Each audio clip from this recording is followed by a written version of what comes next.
திரை ரிவீல் பண்ணுங்க ப்ளீஸ்.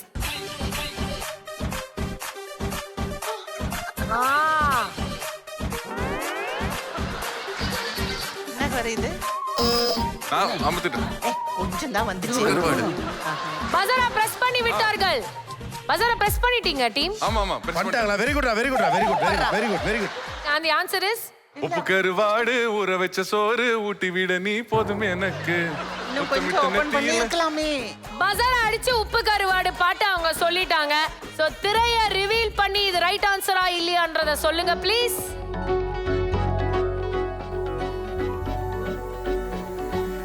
என்ன இப்பயும் உப்பு கருவாடாப்பா? ஆமா. உங்களுக்கு என்ன தோணுது? ஆக்சுவலா அது முதல் மரியாதை மூவி. அது மட்டும் தெரியும். சோ ஆமால சாரி அது. ராசாவே வருத்தமா. அந்த படம் நினைக்கிறேன். எப்படி சொல்றீங்க நிஷா? இல்ல அந்த புடவை மேம் அந்த சார் தான் கட்டிருப்பாங்க. இது வரைக்கும் ஓபனா இருந்தா ஈஸியா கண்டுபிடிச்சிடலாம். சோ உப்பு கருவாடு சாங் ரைட்டா இல்லையான்றத திரைய ஓபன் ஃபுல்லா பண்ணுங்க ப்ளீஸ். ஸ்லீவ்லெஸ் அந்த நீங்க சொன்னதுதான். நான் சொன்னல முதல் மரியாதை ப்ளவுஸ் இல்ல. ஸ்லீவ்லெஸ் மேம் நீங்க தான். முதல் மரியாதை. Yes ma'am. Sleeveless. And the right answer is வெட்டி வேறு வாசம். யோகி.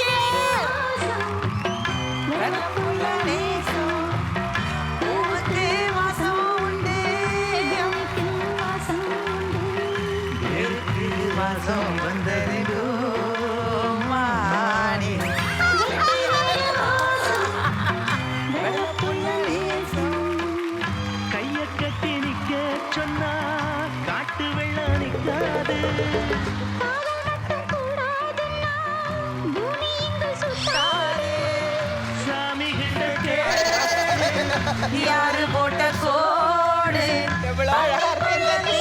வச்சு பத்து வச்சவங்க யாரு?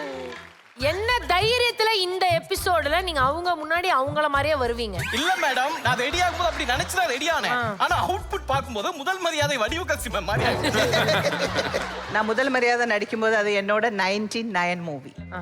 இந்த கேரக்டர் எனக்கு கொடுக்கறதுக்கு நிஜமாவே பாரதிராஜா சார் ரொம்ப திங்க் பண்ணாரு. ஸோ ஃபர்ஸ்ட் டே நான் லொக்கேஷனுக்கு போய் ஷூட்டிங் லாங்கில் இருந்து பார்த்தேன். அவங்க யங் பேர் எப்படி இருக்கும். அப்போ நான் நினச்சேன் சிவாஜி சாரோட எப்படி டெஃபினட்டாக பேர் மாதிரி சாங்ஸ் எல்லாம் வராது அப்படின்னு தெரியும்.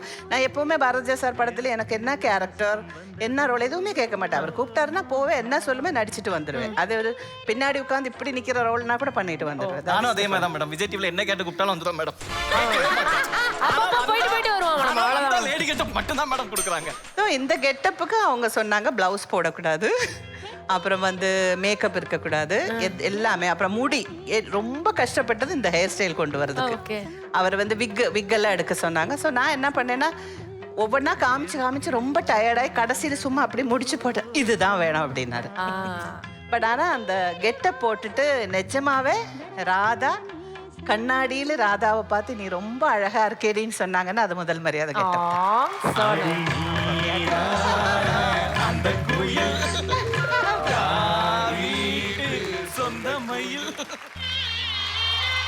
எபிக்.